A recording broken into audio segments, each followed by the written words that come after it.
Although the graphics card market has certainly seen its fair share of ups and, well, ups recently, especially when talking price, one thing that has increased in an almost equally linear fashion over the course of the last year has been the performance of the absolute best GPUs around.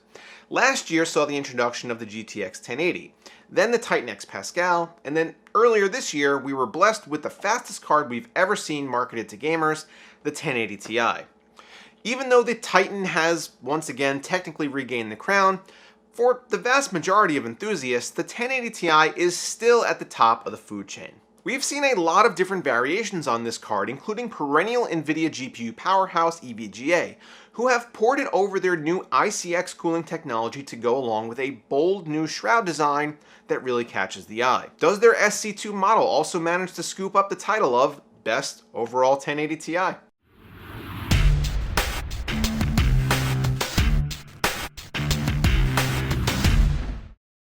Looking at variations of 1080 Ti's is like taste testing pizza.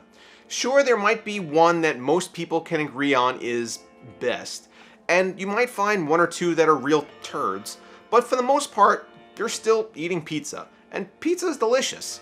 1080 Ti's are much the same. One might be the de facto fastest, and one or two might have poor cooler design or be super loud or obnoxiously ugly. But for the most part, you're still eating a 1080 Ti, and 1080 Ti's are delicious. 1080p and most 1440p action won't even cause a 1080 Ti to break a sweat. And for the first time ever, we have a card that can realistically power 4K gaming all by itself. Frame rates will vary a few percentage points card to card, especially if you compare something like Founders Edition to something like the MSI Lightning or EVGA's own Kingpin. But for the most part, consumers will be trading off things like Shroud design, cooling performance, and noise. EVGA has completely redesigned the SC2 cooler from that found on the 1070 and the 1080. Gone is the smooth brushed metal interlaced with a subtle mesh. In its place, we have this bold, almost web-like design that affords better airflow across the heatsink. You also get a new GeForce logo across the side with configurable RGB LEDs. As with the initial version of ICX cooling, the 1080 Ti SC2 features asynchronous fans, meaning that they can be adjusted individually or together, and they can be set to react to increasing temperature from different parts of the card. One fan sits almost directly over the GPU die itself, while the other is positioned more in the area of the VRMs and chokes. This card also sees the return of pin fins, metal protrusions from the attached copper cold plate that provide more surface area for heat dissipation. There is also direct contact made to all heat generating components on the PCB. The backplate is grooved and slotted to allow better airflow to the rear of the board and to try to prevent hot air from becoming trapped against sensitive components. The clocks see a significant boost versus the Founders Edition, as the base clock now sits at 1556 MHz, although we retain the same 7+2 phase power delivery, 250 watt TDP, and 8+6 pin power requirement. I ran some tests on my 7700K test bench running at 5 GHz with a 16 gig kit of 3000 speed Patriot Viper Elite memory, and compared the results across 11 different games and synthetics. I present to you the data.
Performance-wise, I think the SC2 fell right where we expected it to be.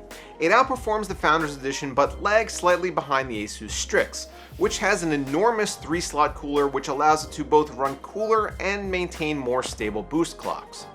Given that the fans are smaller on the Strix, however, the SC2 is the quietest 1080 Ti I've tested so far, and I hardly noticed the fans ramping up at all, even when under full load. I can say that as I no longer have the Strix 1080 Ti in my possession, and these are archived numbers from previous testing, albeit with the same setup, I would have liked to get a fresh run on current drivers that both of the other cards use just to completely level the playing field. I wouldn't expect significant change, but for the sake of science, the less variables, the more reliable the experiment. Now, as you guys can see, I didn't run any overclock testing for this video. I did start tinkering with the SC2's clock and memory speeds a bit, but was actually having some difficulty maintaining stable numbers from test to test. One benchmark would complete with the card running a 100 MHz offset on the core and 300 on the memory, and the next test would crash the system with anything more than plus 25. I'd like to revisit these tests at a later time in my main rig, which the SC2 now calls home. So would I call the SC2 the best 1080 Ti? No, I don't think that's appropriate. As with other ICX versions of Pascal cards, EVGA has done a great job balancing appearance, cooling, acoustics, and performance.